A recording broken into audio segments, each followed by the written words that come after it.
Vous avez peut-être entendu parler de la Journée internationale de la femme dans les médias ou entendu des amis en discuter. Mais à quoi cela sert-il? Quand a-t-elle lieu? Est-ce une célébration ou une protestation? Et existe-t-il une journée internationale des hommes? Depuis plus d'un siècle, les gens dans le monde entier marquent le 8 mars comme une journée spéciale pour les femmes. Lisez la suite pour savoir pourquoi. La Journée internationale de la femme est née du mouvement syndical pour, finalement, devenir un événement annuel reconnu par les Nations Unies. Les graines de cet événement ont été plantées en 1908, lorsque 15 000 femmes ont défilé dans la ville de New York pour réclamer des heures de travail moins longues, de meilleurs salaires et le droit de vote. C'est le Parti socialiste américain qui a déclaré la première journée nationale de la femme, un an plus tard. Elle a suggéré l'idée en 1910 lors d'une conférence internationale des femmes travailleuses à Copenhague. 100 femmes venues de 17 pays étaient présentes et ont accepté sa proposition à l'unanimité. Elle a été célébrée pour la première fois en 1911, en Autriche, au Danemark, en Allemagne et en Suisse. Le centenaire a été célébré en 2011 et donc cette année nous célébrons techniquement la 109e journée internationale de la femme. Les choses ont été officialisées en 1975 lorsque les Nations Unies, ONU, ont commencé à célébrer cette journée. Le premier thème adopté par les Nations Unies, en 1996, était célébrer le passé, planifier l'avenir. Le thème de cette année est Je suis de la génération égalité, pour les droits des femmes et un futur égalitaire, et demande aux gens de travailler ensemble pour créer un monde égalitaire. La Journée internationale de la femme est devenue une date pour célébrer le chemin parcouru par les femmes dans la société, en politique et en économie, tandis que les racines politiques de la journée en plutôt un jour de grève et de manifestation pour sensibiliser à la persistance des inégalités. 8 mars.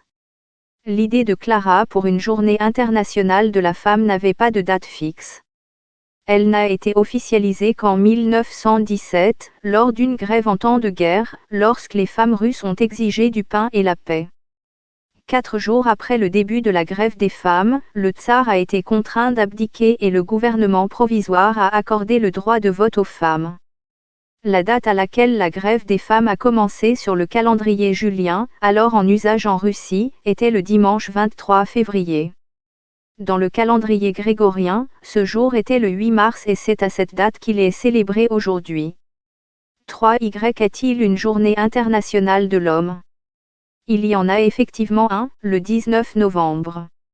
Mais elle n'est célébrée que depuis les années 1990 et n'est pas reconnue par l'ONU. Elle est célébrée dans plus de 60 pays, dont le Royaume-Uni. Les objectifs de cette journée sont d'attirer l'attention sur la santé des hommes et des garçons, d'améliorer les relations entre les sexes, de promouvoir l'égalité entre les sexes et de mettre en évidence les modèles masculins positifs. Le thème de 2019 était Faire la différence pour les hommes et les garçons. La Journée internationale de la femme est un jour férié national dans de nombreux pays, notamment en Russie où les ventes de fleurs doublent pendant les 3 ou 4 jours autour du 8 mars.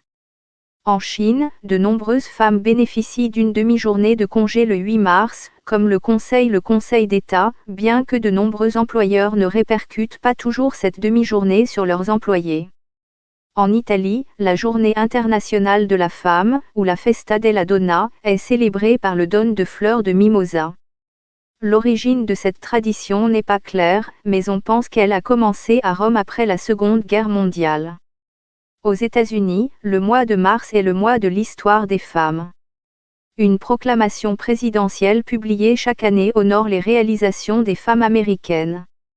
Cette année, la campagne de la Journée internationale de la femme a choisi le thème numéro H for Equal, qui s'inspire de l'idée d'individualisme collectif. Nous faisons tout partie d'un tout, affirme la campagne. Nos actions, conversations, comportements et mentalités individuelles peuvent avoir un impact sur notre société dans son ensemble. Collectivement, nous pouvons faire en sorte que le changement se produise. Collectivement, nous pouvons chacun contribuer à créer un monde égalitaire entre les sexes. Ces dernières années, le mouvement des femmes a atteint une ampleur sans précédent. En octobre 2017, des millions de personnes ont commencé à utiliser le hashtag #MeToo sur les réseaux sociaux pour dénoncer les expériences de harcèlement et d'agression sexuelle et pour dénoncer leur fréquence. En 2018, la conversation #MeToo a pris une dimension mondiale, avec des pays comme l'Inde, la France, la Chine et la Corée du Sud qui se sont joints à la conversation pour exiger un changement. Aux États-Unis, un nombre record de femmes ont été élues lors des élections de mi-mandat. L'année dernière, l'avortement a été dépénalisé en Irlande du Nord et une loi qui contrôlait la façon dont les femmes se comportaient et s'habillaient en public a été abrogée au Soudan. BBC 100 Women nomme chaque année 100 femmes influentes et inspirantes dans le monde entier. Nous créons des documentaires, des reportages et des interviews sur leur vie, donnant ainsi plus d'espace aux histoires des femmes. Information importante, assurez-vous de bien étiqueter notre contenu. Sous l'onglet Tag, dans le menu déroulant Campagne, sélectionnez CS.